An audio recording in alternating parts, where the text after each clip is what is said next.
الحمد لله رب العالمين وبه نستعين والصلاة والسلام على نبينا محمد وعلى آله وصحبه ومن تبعهم بإحسان إلى يوم الدين أما بعد. سورة البقرہ کی آیت نمبر 45 سے ہم نے کیا سیکھا اس کا ذکر ہم کر رہے تھے، اور اب تک ہم نے 3 باتوں کا ذکر کیا ہے. چوتھی بات، اس آیت کریمہ سے ہمیں یہ معلوم ہوتی ہے کہ اس آیت کریمہ میں صبر کرنے پر یا صبر کرنے کی تلقین بھی کی گئی ہے. جہاں حکم دیا گیا اس چیز کا، وہیں اس بات کا اشارہ ملتا ہے کہ صبر کرنے کی تلقین اللہ کی طرف سے ہے کہ تمہیں صبر کرنا ہے. تو صبر کیا چیز ہے؟ صبر یہ ہے کہ انسان اپنے نفس کو، اپنے آپ کو قابو میں رکھے. یہ قابو میں نفس کو رکھنا، کنٹرول میں رکھنا، یہی صبر ہے. اور جو کچھ بھی اس پر دشواری، مشکلات آ رہی ہیں، اس کے لیے اپنے آپ کو تیار رکھنا، اس کو برداشت کرنے کے لیے. جب یہ چیز ہوگی تو اسی کو صبر کہا جاتا ہے.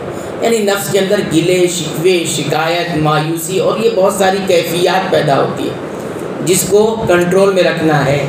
گلے شکوے اللہ تعالیٰ سے نہیں کرنے، اور اسی طرح زبان پہ کوئی ایسے الفاظ، ایسی باتیں نہیں لانا جو رب العالمین کو ناپسند ہو.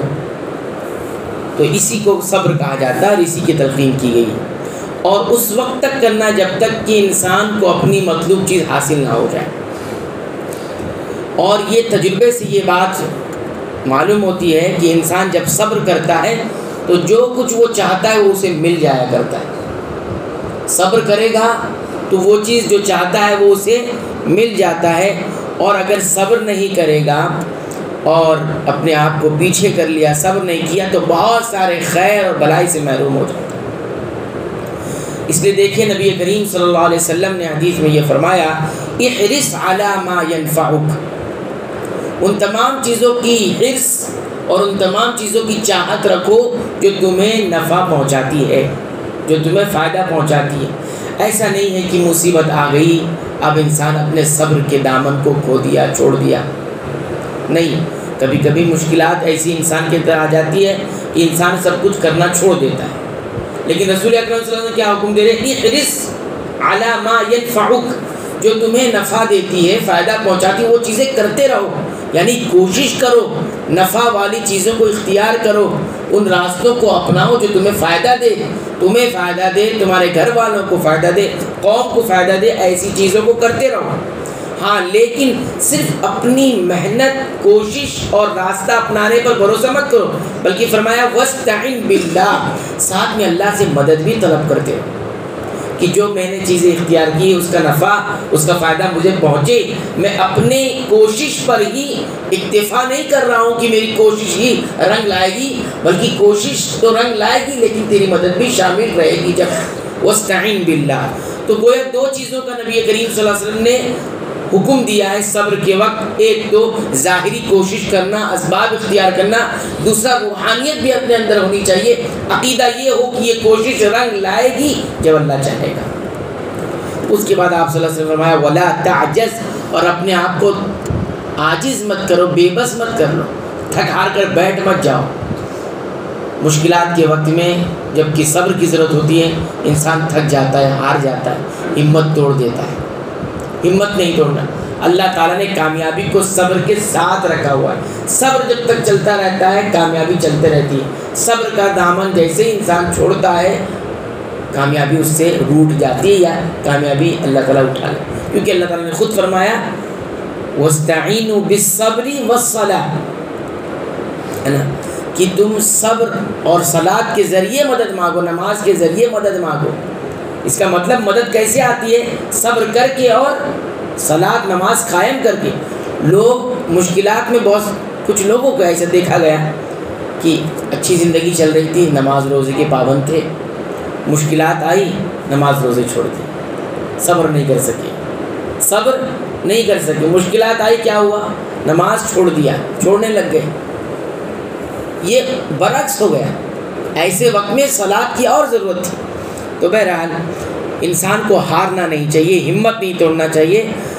کہتے ہیں کہ بہت سارے لوگ ایسے ہیں دیکھے گئے جو شروع میں یہ سمجھتے تھے کہ ہم جو عمل شروع کر رہے ہیں ہم کو فائدہ دے گا، شروع کیا کوئی عمل، کوئی کام، کوئی چیز، ٹھیک، اور سوچے یہ بہت میرے لیے فائدہ دے گا، لیکن جب وہ دیکھتے ہیں کہ ہمارا کام تو شروع ہے لیکن کامیابی نہیں مل رہی ہے، تھوڑے وقت میں ان کو یہ لگا کہ کامیابی نہیں مل رہی ہے، تو صبر کا نام چھوڑ کے کام کو چھوڑ دیا۔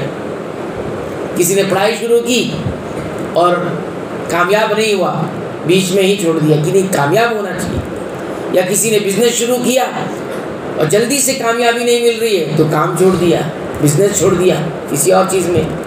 ہر چیز میں ایسے ہی ہے، صبر ایسے اللہ نے رکھا ہوا ہے، وقت لگتا ہے کسی چیز کو حاصل کرنے کے لیے۔ اب وہ جب چھوڑ دیتا ہے اور تھک جاتا ہے تو کامیابی روٹ جاتی ہے، پھر وہ کامیابی نہیں حاصل کر سکتا۔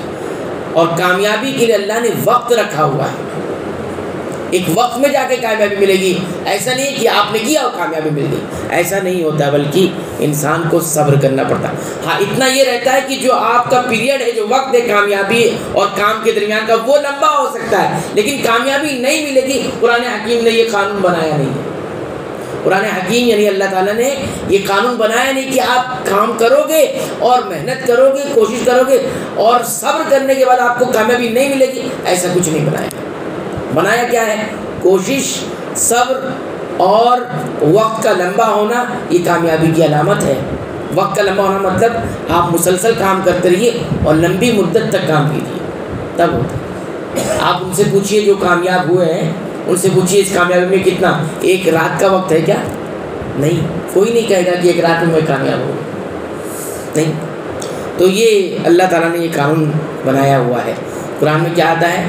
وَأَن لَيْسَ لِلْإِنسَانِ إِلَّا مَا سَعَىٰ، انسان کے لیے وہی ہے جس کی وہ کوشش کرے، اور کوشش کس کو کہتے ہیں؟ محنت، جدوجہد، اور جس میں وقت لگتا ہے اس کو کوشش کہا جاتا ہے، اس کو تھوڑی کوشش کہا جاتا ہے جس میں نہ محنت ہو، نہ مشقت ہو اور نہ وقت ہو۔